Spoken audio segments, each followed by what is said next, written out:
여러분 안녕하십니까? 포항 MBC 뉴스투데이입니다. 대구와 경북은 오늘도 폭염주의보가 이어지며 매우 무덥겠습니다.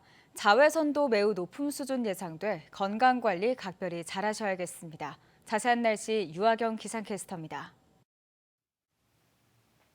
오늘은 제78주년 광복절입니다. 오늘도 대구와 경북은 낮 기온이 33도까지 올라 푹푹 찌는 듯한 더위가 이어지겠고요. 동풍의 영향을 받는 경북 동해안에는 오늘 오전까지 빗방울이 떨어지는 곳이 있겠습니다. 더불어 내일까지 순간풍속 초속 15m 이상으로 바람도 강하게 불겠습니다. 다시 시작된 폭염에 몸과 마음이 지치기 쉬운데요. 물을 수시로 마시고 충분한 휴식과 제철 과일, 음식 등으로 건강 잘 챙겨주시기 바랍니다. 폭염특보 현황입니다. 오늘 대구와 경북 내륙 대부분 지역에 폭염주의보가 발효 중인데요. 현재 기온 보시면 우리 지역 18도에서 25도 분포로 출발하고요. 낮에는 대구와 안동 33도, 포항은 28도까지 오르겠습니다. 자외선 지수도 매우 높음까지 치솟아 외출하실 때 선크림을 꼼꼼하게 발라주시기 바랍니다. 당분간 33도 안팎의 막바지 여름더위가 기승을 부리겠고요. 다음 주 내내 계속해서 소나기 소식이 잦겠습니다. 날씨였습니다. 포항 중앙상가 야시장이 지난 12일 개장식을 시작으로 9월 말까지 본격적인 운영에 들어갔습니다. 유명 가수의 축하 공연이 함께 펼쳐져 모처럼 중앙상가에 많은 사람들이 몰렸지만 개선해야 할 부분이 많다는 지적도 나왔습니다. 이규설 기자입니다. 포항 육거리에서 북포항 우체국까지 중앙상가 실개천 거리가 오랜만에 인파로 북적입니다. 야시장 개장 효과 때문입니다. 지금부터 2023년 포항 중앙상가 야시장 개장을 선언합니다. 거리를 따라 늘어선 20여 가지 다양한 길거리 음식이 눈과 코를 자극하고 육중한 밴드와 롤링코츠 등 유명 가수들이 행사장의 분위기를 고조시켰습니다.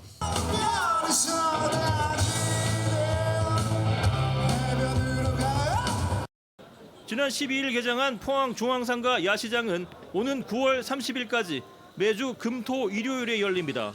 금, 토요일은 오후 5시부터 10시까지, 일요일은 오후 4시부터 9시까지 운영합니다. 도움과 관심 속에 오늘 또 야시장이 개장하고 하니까 훨씬 더 발전하는 그런 계기가 되었으면 합니다. 새롭게 마련된 중앙상가 공영주차장 준공식도 함께 열려 주차도 예전보다 편해졌습니다. 하지만 아쉬운 점도 많았습니다. 즉석 요리의 특성상 푸드트럭마다 긴 줄이 늘어섰지만 번호표 발급 시스템이 없어 길가에 서서 하염없이 기다려야 했습니다.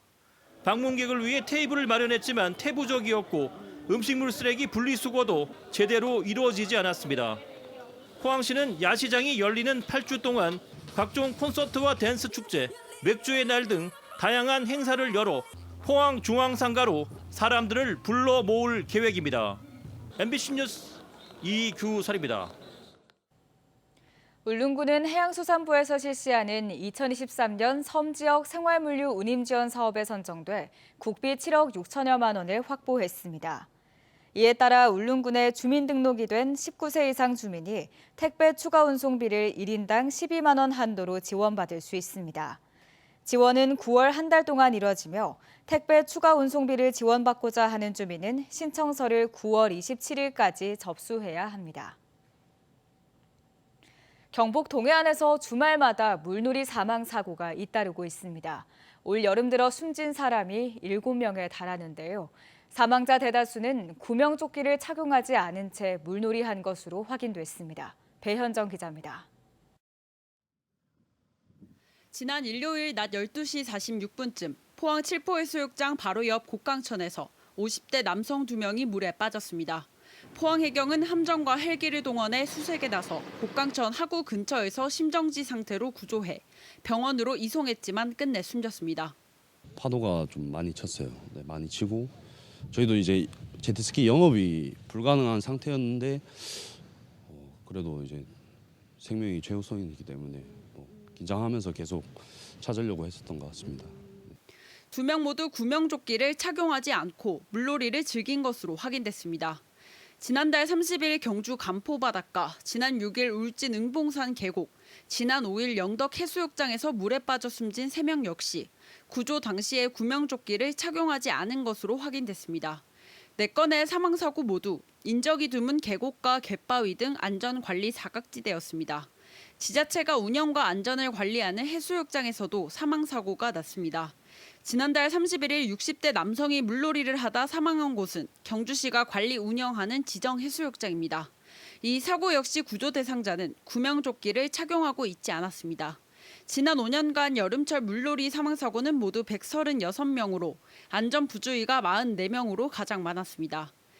해경은 물놀이나 수성 스포츠를 할 때 체형에 맞는 구명조끼를 반드시 착용하고 안전구역을 벗어나지 말아달라고 당부했습니다. MBC 뉴스 배현정입니다. 경주시가 제6호 태풍 카눈 북상 전에 덕동댐의 사전 방류로 피해를 막았다고 밝혔습니다. 폭우에 대비해 경주시는 덕동댐에서 100만 톤을 사전 방류해 저수율을 75%로 낮춰 이틀 동안 여수로 방류 없이 유입된 빗물 900만 톤을 받아들여 11일 기준 99.2%의 저수율을 기록했습니다. 덕동댐은 홍수 조절용이 아닌 용수 전용댐으로 매년 저수율이 90% 이상으로 이월돼 다음 해 생활과 농업, 관광 용수로 공급됩니다. 한편 경주시는 가을 태풍에 대비해 하루 10만 톤에서 30만 톤을 방류해 저수율을 90% 초반까지 유지할 예정입니다. 내년 총선을 8개월 정도 앞두고 국민의힘 대구시당과 경북도당이 최근 새로운 위원장을 선출했습니다. 대구시당에선 지역 최초로 여성 의원인 양금희 국회의원이 위원장으로 취임했고 경북도당은 송원석 국회의원이 신임 위원장을 맡게 됐습니다. 권윤수 기자의 보도입니다. 대구 북구갑이 지역구인 초선의 양금희 국회의원이 최근 국민의힘 대구시당 위원장에 취임했습니다. 대구에서 여성 의원이 시당 위원장을 맡은 건 이번이 처음입니다. 예정된 취임식을 취소하고 태풍 피해를 본 군위군을 방문하는 것으로 첫 업무를 시작했습니다. 양 위원장은 총선을 앞둔 중요한 시기에 중책을 맡은 만큼 대구 승리를 기점으로 국회의원 의석수 과반을 차지할 수 있도록 힘을 모으겠다고 밝혔습니다. 내년 총선을 승리로 이끌어가지고요. 윤석열 정부의 성공을 이끄는 견인차 역할을 해야 되는 굉장히 중요한 막중한 임무를 맡고 있습니다. 국민의힘 경북도당 위원장에는 김천희 지역구인 재선의 송원석 국회의원이 취임했습니다. 경북에서는 군위가 대구로 편입된 뒤 군위와 묶여있던 의성, 청송, 영덕에 대한 선거구 조정이 불가피한데 지금의 의석수를 지키는 것이 관건입니다. 현재 13명이라고는 국회의원 숫자가 줄어들지 않도록 협상하는 것이 가장 큰 현안입니다.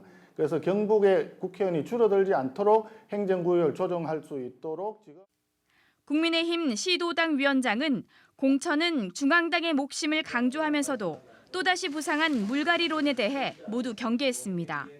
특히 경북의 경우 3선 이상의 중진 의원이 없어 중앙정치 무대에서 영향력을 행사하지 못한다는 지적을 받고 있습니다. 대구 경북 국민의힘은 경쟁력 있는 사람을 선별해 더 큰 정치를 할 수 있게 남겨야 한다고 주장하지만 깃발만 꽂아도 당선이라는 지역에 높은 교체율을 적용할 것이라는 전망이 고개를 들고 있습니다. MBC 뉴스 권윤수입니다. 경주시가 복합문화도서관 건립을 위한 용역에 이어 자문위원회를 갖고 본격적인 건립 절차에 들어갔습니다. 문헌정보와 건축 전문가, 시민 등 9명으로 구성된 자문위원회는 신라 정원문화를 바탕으로 도서관의 운영 방향과 건축 계획 등 기본 계획 수립을 위한 다양한 의견을 제시했습니다. 경주 복합문화도서관은 황성공원 내 3만여 제곱미터에 국비 등 787억 원을 들여 지하 1층, 지상 3층 규모로 오는 2026년 조성됩니다. 농작물 바이러스병은 치료제가 없어 조기 발견과 진단이 가장 중요한데요. 2분이면 감염 여부를 확인할 수 있는 국산 진단키트가 개발돼 상용화에 들어갔습니다. 김건엽 기자가 전해드립니다. 토마토 재배 농가입니다. 잎 색깔이 변하며 말라가고 있습니다. 바이러스병에 감염된 겁니다. 지금이 한창 제철인 수박 농가에도 바이러스병은 치명적입니다.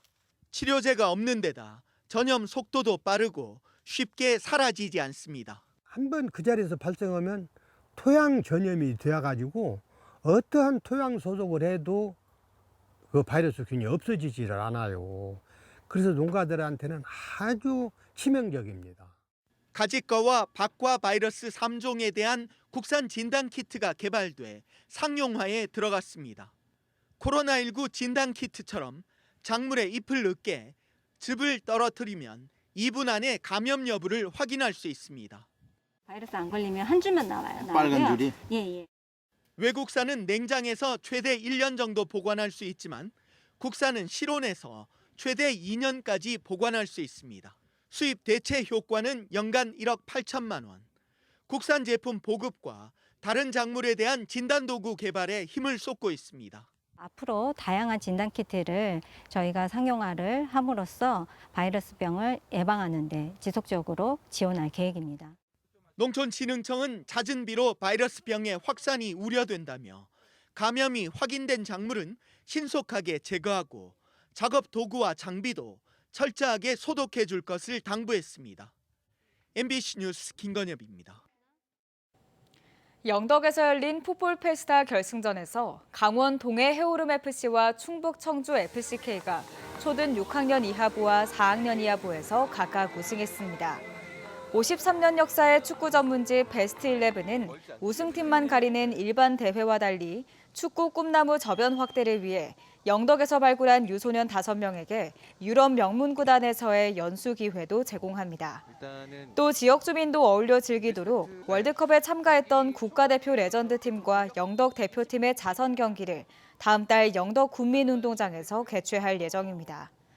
한편 어제 치러진 결승전 2경기는 오는 26일 토요일 오후 3시 15분부터 포항 MBC를 통해 녹화 방송됩니다.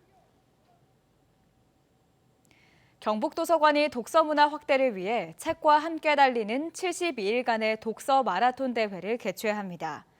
독서 마라톤 대회는 책 한 페이지를 읽으면 1m를 달린 것으로 환산하는 방식으로 오는 21일부터 10월 말까지 3,000페이지 책을 완독해 마라톤 3km를 완주하는 것을 목표로 진행됩니다. 경북도서관은 최우수상 3명을 비롯해 15명을 뽑아 시상하고 모든 완주자에게는 인증서와 연체 구제 쿠폰 등을 수여합니다.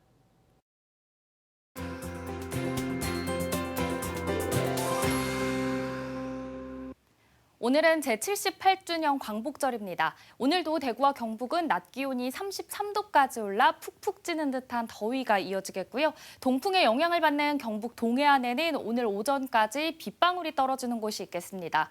더불어 내일까지는 순간풍속 초속 15m 이상으로 바람도 강하게 불겠습니다. 다시 시작된 폭염에 몸과 마음이 지치기 쉬운데요. 물을 수시로 마시고 충분한 휴식과 제철 과일, 음식 등으로 건강 잘 챙겨주시기 바랍니다. 폭염특보 현황입니다. 오늘 대구와 경북 내륙 대부분 지역에 폭염주의보가 발효 중인데요. 현재 기온 보시면 우리 지역 18도에서 26도 분포로 출발하고요. 낮에는 대구와 안동 33도, 포항은 28도로 어제보다 높겠습니다. 자외선 지수도 매우 높음까지 치솟아 외출하실 때 선크림을 꼼꼼하게 발라주시기 바랍니다. 위성 영상입니다. 오늘 전국적으로 중국 산둥반도 부근에서 다가오는 고기압의 가장자리에 들겠고요. 자세한 지역별 날씨 보시면 오늘 동해안을 중심으로는 풍랑특보가 발효 중인 가운데 바다의 물결 1m에서 3.5m로 매우 높게 일겠습니다. 우리 지역은 가끔 구름 많은 가운데 아침까지 내륙을 중심으로 안개가 낀 곳이 있겠습니다. 현재 기온입니다. 오늘 대부분 지역에서 22도에서 23도로 출발하고요. 낮에는 최고 33도까지 오르겠습니다. 안동의 아침 기온 22도, 영주 21도로 시작합니다. 낮에는 안동 33도, 영주 31도 예상됩니다. 동풍의 영향을 받는 동해안 지역은 오늘 기온이 조금 내려갔습니다. 포항의 현재 기온 24도, 낮 기온은 28도에 머물겠습니다. 당분간 33도 안팎의 막바지 여름더위가 기승을 부리겠고요. 대기가 불안정해 내륙을 중심으로는 소나기 가능성이 있겠습니다. 날씨였습니다. 이상으로 포항 MBC 뉴스투데이를 마칩니다. 시청해주신 여러분 고맙습니다.